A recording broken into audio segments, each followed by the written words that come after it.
share ko na lang sa inyo kung paano siya lutuin. Simple lang naman. Lilinisan ko lang muna siya. Tapos, ayun, bahala na si husband magluto. Hindi ko siya forte yung pagluluto pagdating sa fish. Mas siya yung nakakaalam. Kaya siya, ipapaubaya ko. Lilinisan ko lang siya. So, yan. Dyan lang kayo. At, pakita ko sa inyo kung paano yung pagluluto niya mamaya. Bye-bye! Kaya alis. Yan.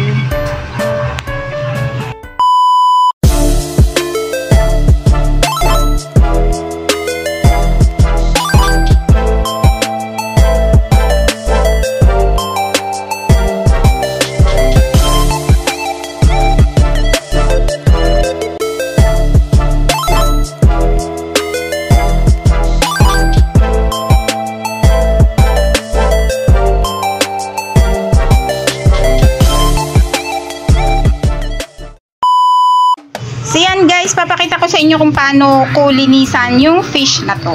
Andiin eh, no? Etong isa, ayan, natanggalan ko na. Nagupit ko na yung kanyang mga palikpik, ang kanyang mga fins at kanyang buntot. Ay, may naiwan pala. Kailangan din palang tanggalin to. Yan. Tapos yung iba. Yun, papakita ko sa inyo. Okay. So, ayan, ito guys, tatanggalin din natin to. May gunting ako, pang isda talaga to.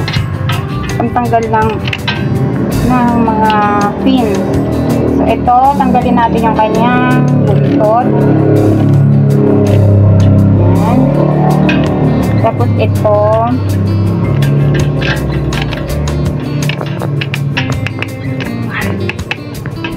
Para hindi siya sagabal pag kinain na. Malinis siya. So, lahat ng fins niya, tatanggalin. Tigas lang to.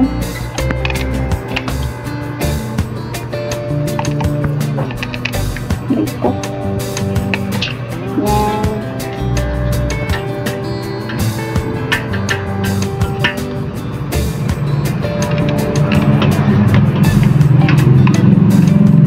Ito.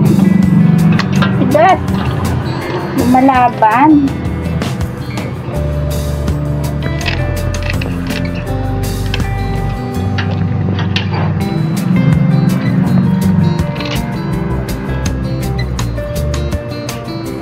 Meron pang mga natirang mga bitu-bituka to, pero hahatiin kasi siya sa dalawa. Pagdadalawihin yung isang isda. Mamaya ko na siya linisan ulit pag nahati. Ay! Umagsik sa mukha ko. Ayan.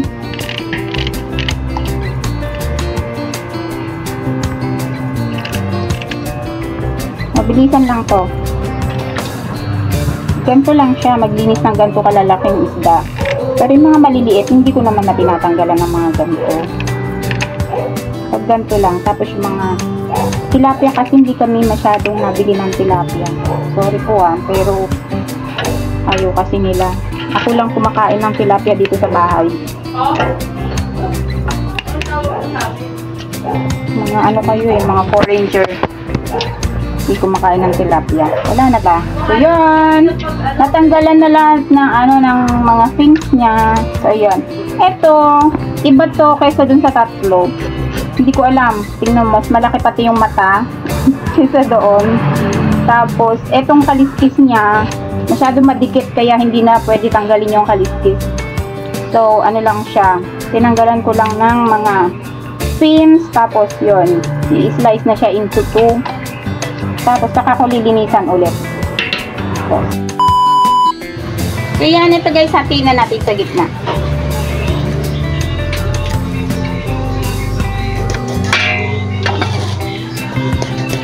Ang tigas. Lumalaban. Wala. Ano ba yan? Ang tigas ng ano niya. Yan guys. Slice na natin into 2. Yan. Nilagyan ko ng ganito kasi ang tigas ng ano. Yan. Malaban. Yan, dalawa siya. Tapos, ito.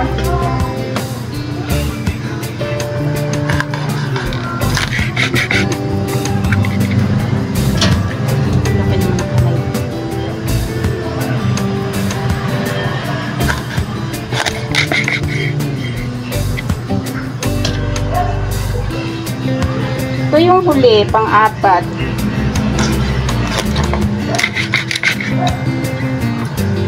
Yun. So, good evening ulit. Magandang gabi ulit sa inyo. Ito na po yung ating fish. Nalinisan ko na. Tapos nilagyan na rin ng may binudburan ng asin yan para kahit paano ay magkalasa siya. Although this is ano ba to? Seafoods. Isdang dagat to. Yun. Pero para magkalasa siya, madagdagan yung alat niya.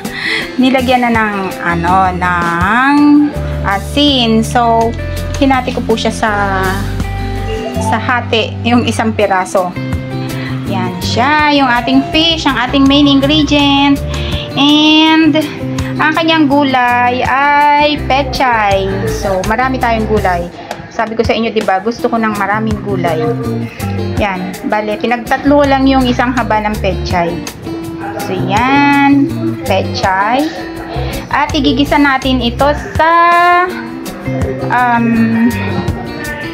garlic, sa bawang, sa onion, sa kamatis, and syempre may siling green.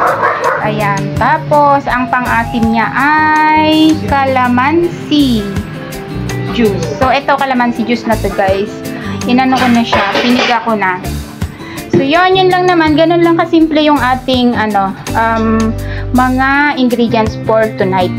So, ito lang yung napamahal. Napamahal talaga ako dyan. Napamahal talaga ako dito sa fish na to. Pero, sulit naman kasi fresh na fresh siya. So, hindi naman ako nagsisi na bibili ako ng ganito kamahal na isda kasi fresh siya. Ako naglinis, 'di ba?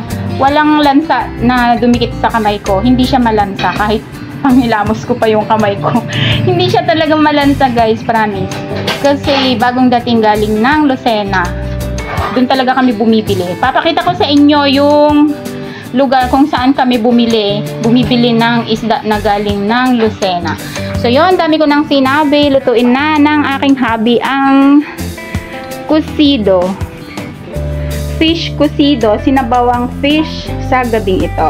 So, yun, guys. Stay tuned. Diyan lang kayo. Guys, dito tayo maggigisa. Hindi sa kawali.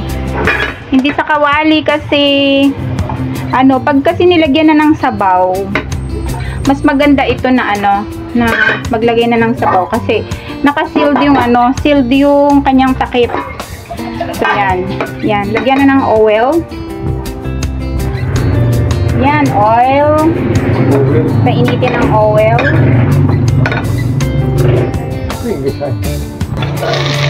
Yan, lagay na yung, siyempre pag nagdisa, it's either bawang or sibuyas ang mauna. Pero, siya pag nagigisa na una yung bawang. Para mabango. Yung iba kasi na nakikita ko nagluluto, inuuna nila yung sibuyas para daw hindi matulog yung bawang. Out, sumasalitek. So, yan, gisa. Yan, and the kamatis.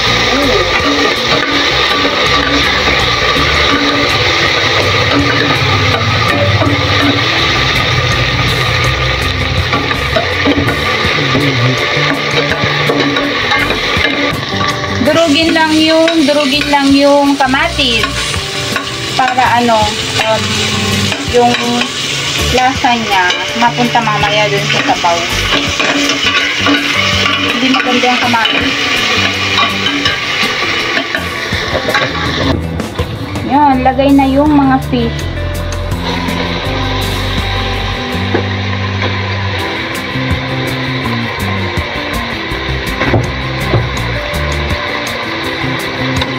Ganda.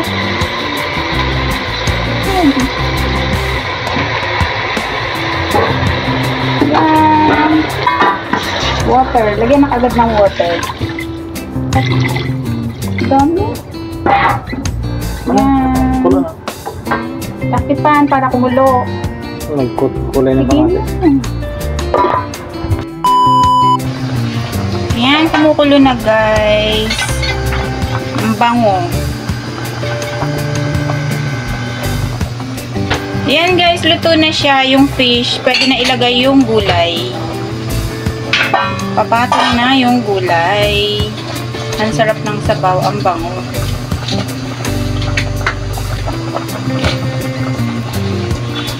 Sige.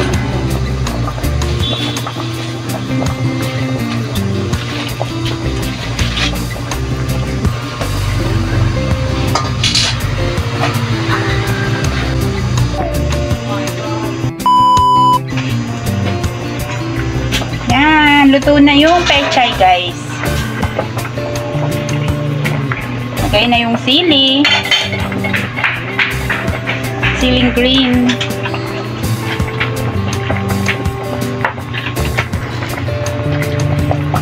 Tsaka yung kalamansi. Yan. Pakuluin lang konti. Tapos ready for ano na siya. Ayan. Hindi pa pala masyado luto yung pechay. So, ayan na guys. Luto na siya. Yung isda na sa ilalim. Dahil sa gulay. Natakpan na ng gulay. Yun. Ayan. Luto na ang ating fish cocido.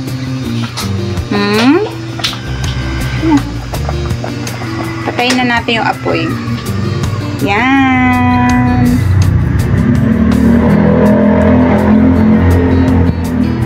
Kainan na.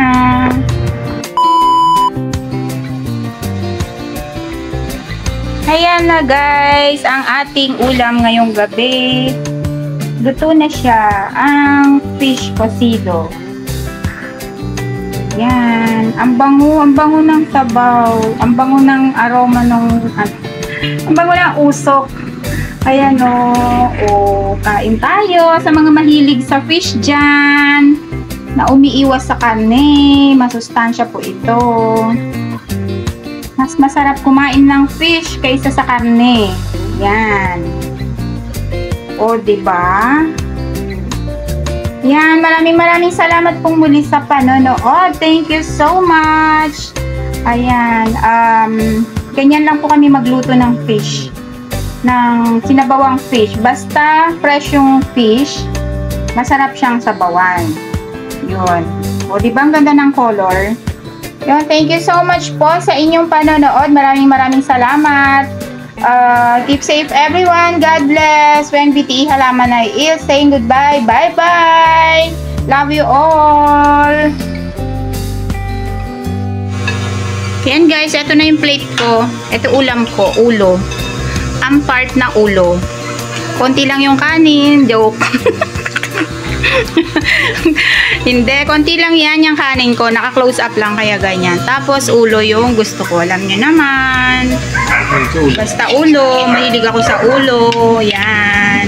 Sa kanila na yung ano, yung buntot. Sa akin yung ulo. Diba? Malaman. Yan, kain tayo guys.